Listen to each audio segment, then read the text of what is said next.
चलतु उठनी से पाइला कवितार प्रश्नावली आम आलोचना करवा। प्रथम MCQ आलोचना करवा। मंदिर रे किए डाक देला? मंदिर रे किए डाक देला? मंदिर रे सुख, सुख अर्थात सुहा। वृक्ष रे किए राब देला अर्थात किए राबिला? वृक्ष रे काक। देख ऑप्शन रे काक नहीं, जोटा कि बक अच्छी बक स्थान रे काक हम, काक अर्थात काऊ। तापर आसला क्यों मैंने प्रखर भाव में डाक छाड़े? 3 नंबर प्रश्न। प्रखर अति जोर से तीव्र वेगरे किए डाक छाड़ा? कुकुट। कुकुट माने कुकुड़ा। केउथिरे श्रीकृष्ण श्रीमुख पखाड़े बोली यशोदा कहते? बासनीर। बासनीर अर्थात सुगंध जल, नीर अर्थात जल, बास कले सुभाष सुगंध। नदी कूल को कौन नहीं कृष्ण आहार करेंगे? नदी कूल को कृष्ण दधिहन नहीं आहार करेंगे। दधिहन मान दही भात।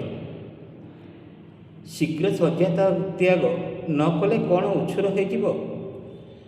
गोगोष्ठ को नहीं जावाई, गोगोष्ठ को अर्थात गाई गोठ को नापी उछुर हो, उछुर अर्थात विलंब हो।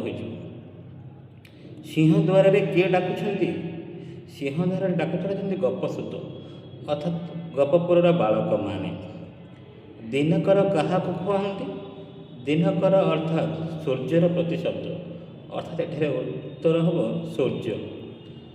चलतु क्षुद्र उत्तरमूलक प्रश्न आम आलोचना करवा। गोटे वाक्यर उत्तर देव।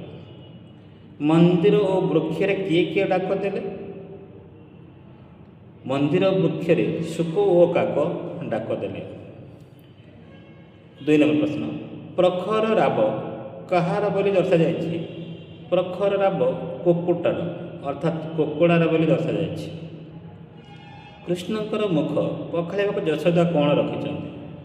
कृष्णकर मुख पखाड़ा यशोदा जरी बासनीर रखिंट। कदली सहित कौन गोली करी यशोदा कृष्ण को देवे बोली कहते? कदली सहित लवणी गोली करी यशोदा कृष्ण को देवे बोली कहते। खंड सहित कौन मिसाई यशोदा कृष्ण को भुंजाइबे? खंड सहित सर मिसाई यशोदा कृष्ण को भुंजाइबे। एक कथा कौन पाई पथश्रम होइथे बोली यशोदा श्रीकृष्ण को कहते? बाछुरी चराई जाई पथश्रम होइथे बोली यशोदा कहते। अशक्त हुए कि शरीर किए क्या कहते? अशक्त हुए कि शरीर यशोदा श्रीकृष्ण को कहते। दिनकर अर्थ कौन? दिनकर अर्थ सूर्य। तब देख क्षुद्र उत्तरमूलक 2 नंबर विशिष्ट प्रश्न। 2टी वाक्यर उत्तर लिखा। गोटे वाक्य लेखा लेखक अन्य एक वाक्य उत्तर पाई। उठनिशी पाइलार कवि की? एठारे लेखा होचंती उठनिशी पाइला और लेखक होचंती बनमाली दास। पुणी थे से ही प्रश्नर से ही उत्तर। उठनिशी पाइलार कवि होचंती बनमाली दास। निशी शेष क्यों क्यों पक्षी क्यों क्यों ठारे डाक देले? निशी शेष एठारे मध्य लेखा होचंती उठनिशी पाइला, लेखक होचंती बनमाली दास।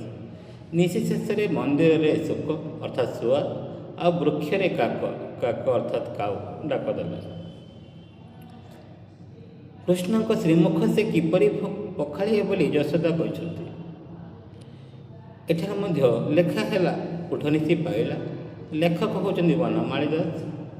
श्रीकृष्ण को श्रीमुख बासनीर पखाड़े बोली यशोदा कहते। कौन कौन खाद्य गोली कर यशोदा कृष्ण को खुआइए बोली कहते? एठार मध्य लेखा है उठनिशी पाइला, लेखक होचंती बनमाली दास। कदली लवणी अधाम बटिका पोली गोली कर यशोदा कृष्ण को खुआइए बोली कहते। शेष प्रश्न। कृष्ण कहीं आशंकित हो जाइछन्ति बोली यशोदा भावुछन्ति? एठार मध्य लेखा उठनिशी पाइला, लेखक बनमाली दास। कृष्ण बाछुरी चराई जाई आशंकित हो जाइछन्ति बोली यशोदा भावुछन्ति।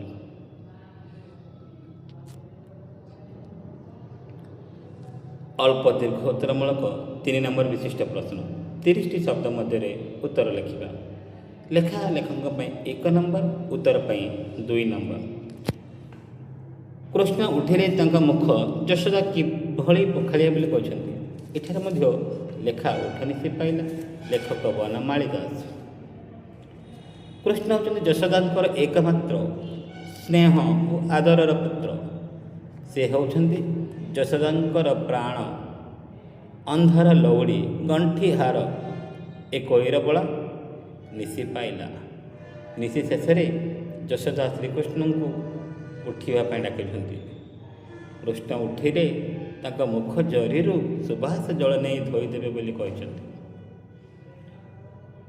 ତାପରେ ପରବର୍ତ୍ତୀ ପ୍ରଶ୍ନ, କି ଖାଦ୍ୟ ଦେବାର ଲୋଭ ଦେଖାଇ ଯଶୋଦା ଶ୍ରୀକୃଷ୍ଣଙ୍କୁ ନିଦ୍ରାରୁ ଜାଗୃତ କରାଇବାର ପ୍ରଚେଷ୍ଟା କରିଛନ୍ତି। ଲେଖା ଉଠନି ସେ ପାଇଲା, ଲେଖକ ବନମାଳୀ ଦାସ। ଯଶୋଦାଙ୍କର ଅତି ଗେହ୍ଲା ପୁଅ ଶ୍ରୀକୃଷ୍ଣ। ସେ ନିଶି ଶେଷରେ ଉଠିବା ପାଇଁ ଡାକ ପକାଇଛନ୍ତି। ସୁବାସ ନୀରରେ ମୁଖ ଧୋଇଦେବେ ଓ କଦଳୀ, ଲବଣୀ, ଅଧାମ, ବଟିକା, ପୋଳି ଖଣ୍ଡ ବୁଞ୍ଝାଇବେ ବୋଲି ସେ କହିଛନ୍ତି। କୃଷ୍ଣଙ୍କୁ ପଥଶ୍ରମ ହୋଇଥିବ ବୋଲି ଯଶୋଦା କାହିଁକି ଭାବୁଛନ୍ତି। ଲେଖା ଉଠନି ସେ ପାଇଲା, ଲେଖକ ବନମାଳୀ ଦାସ। କୃଷ୍ଣ ଯଶୋଦାଙ୍କର ଜୀବନ। ଯଶୋଦା ବାତ୍ସଲ୍ୟ ପ୍ରେମରେ କୃଷ୍ଣଙ୍କୁ କୌଣସି ଦୁଃଖ ଯାତନା ଅନୁଭବ ଦେବାକୁ ଚାହାନ୍ତି ନାହିଁ। ଗୋପ ବାଳକମାନଙ୍କ ସହିତ ବାଛୁରୀ ଚରାଇବାକୁ ନେବାରେ କାଳେ ପଥଶ୍ରମ ହୋଇଥିବ ବୋଲି ଯଶୋଦା ଭାବିଛନ୍ତି। ସିଂହଦ୍ୱାରରେ ଗୋପସୁତମାନେ କୃଷ୍ଣଙ୍କୁ ଡାକି କ'ଣ କହିଛନ୍ତି। ଲେଖା ଉଠନି ସେ ପାଇଲା, ଲେଖକ ବନମାଳୀ ଦାସ। ନିଶି ପାଇବାରେ ଯଶୋଦା କୃଷ୍ଣଙ୍କୁ ନିଦରେ ଉଠାଇଛନ୍ତି। ନିଶି ଅନ୍ତେ ପ୍ରଭାତର ଆଗମନ ହୋଇଛି। ଆଦର କଣ୍ଠରେ ମାତା ଯଶୋବନ୍ତୀ ଡାକ ଦେଇଛନ୍ତି। ସୁବାସ ଜଳରେ ମୁଖ ଦେଇଦେବା ପାଇଁ ମଧ୍ୟ କହିଛନ୍ତି। ବଟିକା, ଲବଣୀ ଖାଇବାକୁ ଦେବାକୁ ମଧ୍ୟ କହିଛନ୍ତି। ସିଂହଦ୍ୱାରରେ ଗୋପସୁତମାନେ ବାଛୁରୀ ଚରେଇ ନେବାକୁ ଆସି ଡାକିଲେଣି, ଆସ ଅଚ୍ୟୁତ, ଆଉ କେତେ ନିଦ୍ରା ଯାଉ ତୁ। ଶେଷ ପ୍ରଶ୍ନ, କବିତାର ଶେଷରେ କବି ବନମାଳୀ ଭକ୍ତି ଭାବରେ କ'ଣ କହିଛନ୍ତି। କବିତାର ଶେଷରେ କବି ବନମାଳୀ ଭକ୍ତି ଭାବରେ କ'ଣ କହିଛନ୍ତି। ଲେଖା ଉଠନି ସେ ପାଇଲା, ଲେଖକ ବନମାଳୀ ଦାସ। ଏହି କବିତାଟି ବାତ୍ସଲ୍ୟ ଓ ଭକ୍ତି ଭାବର କବିତା। କୃଷ୍ଣଙ୍କ ପ୍ରତି ଯଶୋଦାଙ୍କର ପ୍ରକାଶ ପାଇଛି ବାତ୍ସଲ୍ୟ ସ୍ନେହ ଓ କବି ବନମାଳୀଙ୍କର ପ୍ରକାଶ ପାଇଛି ଭକ୍ତିଭାବ। ସେ କୃଷ୍ଣଚନ୍ଦ୍ରଙ୍କ ଚରଣରେ ଶରଣ ନେଇ ଦାସ୍ୟ ଭାବ ପ୍ରକାଶ କରିଛନ୍ତି। ଧନ୍ୟବାଦ। 1 number MCQ, 1 number mark, 2 number mark, 3 number mark ସମ୍ପୂର୍ଣ୍ଣ ହୋଇଯାଇଛି। Thank you.